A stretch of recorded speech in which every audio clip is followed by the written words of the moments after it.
one of my strengths as a coach is that I'm real passionate and real kind of determined, and I'm loud and I'm a doer. Like, I'll lead by example.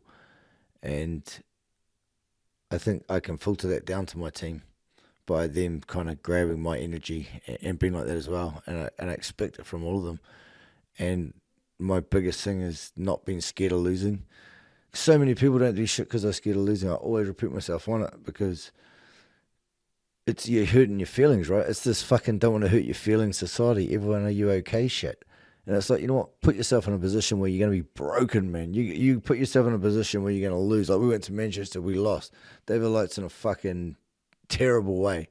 But he put himself in that position because he had the biggest balls in the world to go there. And yeah, it didn't work out. And yeah, he's seriously sick. But it's like, you got to put yourself, that's living, man. But so many people are too scared to put themselves in that position where failure is definitely a real possibility. So you know the feelings that are going to come with that failure, so you don't go there, right?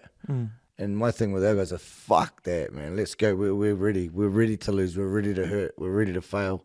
But we may just not. You know what I mean? Because you can't succeed without putting yourself in that zone. Yeah. And fighters are pussies, man. There's so many that are pussies that won't fight guys because they're scared of losing and egos and all that shit. It's like, fuck that. Let's go. We want to be the best. We fight the best. And it is working out. Because I always thought the sport of boxing or any kind of combat sports, you know, is the hardest thing a human being can actually do, because you're by yourself. You know, you're in the ring with someone else, and there's gonna be a winner and there's gonna be a loser, right? Yeah. You're gonna be beaten up or you're not, or you are gonna get beaten up. You know, and to win a boxing match, you'll get to the highest high you've ever felt before. You know, and that's a high. That's probably not, you can't experience in any other sport, I guess. I just assume. 100%. On the flip side of that, when you lose, you're going to be the lowest of any loss in any sport. And that's what I'm saying. And so there's two extremes there. There's two extremes in the sport. So to even experience winning and losing, forget about winning and losing. You're experiencing the most high of two extremes. And for a person's mental and a person's physicality of experiencing that high and low, like to come out of that and going off and doing it again, you know, you've overcome something that's so big that a lot of people won't understand. People don't understand it, man, and it is a fucking scary thing to be able to go as low as you can go with the amount of time and effort and shit you put into this, and then for something not to go right, it's fucking horrible. It's devastating. But I think the biggest thing is, when that happens, is actually having like what we've built at Peach Boxing, which is a real tight-knit group. So when someone does fail, they've got guys that will jump on them and pull them out of that hole, because that hole's big, that's deep, and that's the hole that everyone's scared to do, so they don't do it, right? But to be okay with going into that hole, or potentially going into that hole, you've got to have people to pull you out of that hole, because you won't get out otherwise, because the hurt is bad. But the highs are huge. So you're exactly what you said, it's 100% right.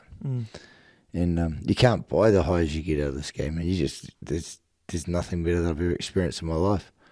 But yeah, the lows really hurt. So yeah, I think with like people say with all the talk like, oh yeah, you got to harden up and blah blah blah. It's not. We're absolutely for mental health and that, but our way of doing mental health is, if you get into that hole, we're there to pull you out. That's, you know what I mean? But don't be scared to go to that hole. Because that's life, man. Feelings and emotions, and life ain't fair. You know, it's like, I want my kids to lose and cry after rugby, and then the next week they win and they experience. Yeah, that's normal life, right? What are you going to do? Make everything just okay. And what happens when shit gets hard? They're fucked. I like how you said how it's the people that back you that pull you out of that hole. In your own experience when you were fighting, like when you experienced those highs and lows, like what did you get out of it in the first experiences you had? Those of that time. I think when I was fighting, it was different. We didn't have a team environment, and it could be at any level too, because everything. It doesn't mean just because these guys are at the top level that their lows are any bigger than the guys that are having their first fight, right? Because it means the same. The guy having his first fight, it means everything to him, right? Just like these guys say. Doesn't really. But I think I didn't have that. I didn't have that team support and that sort of thing.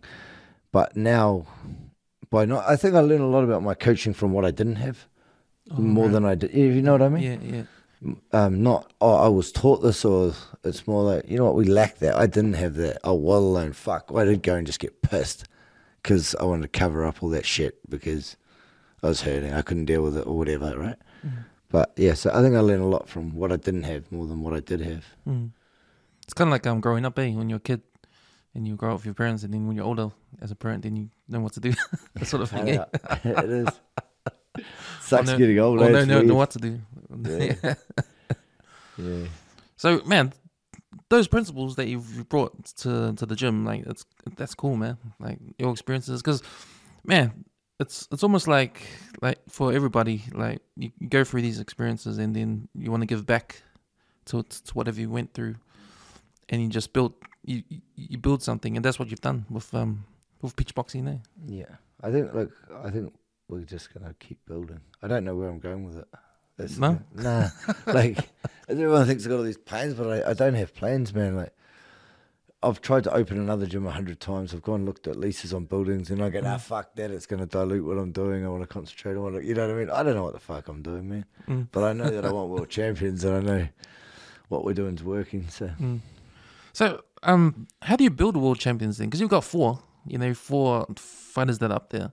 Like, how does that happen to a guy like you that's had a vision of a boxing gym and going into the sport the way you are?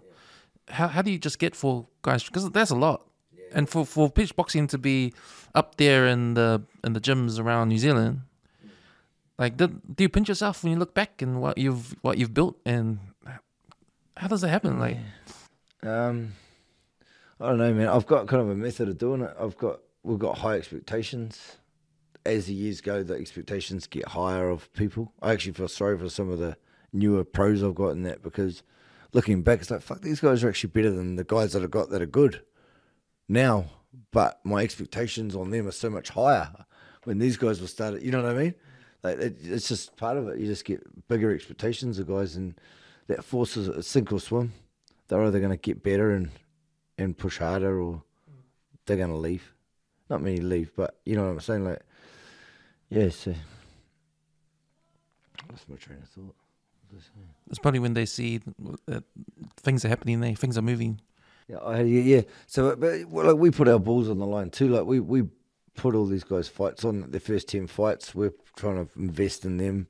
It does cost us quite a bit trying to get them fights. The other thing of having a good gym is no one wants to fucking fight. So no one in New Zealand wants to fight you.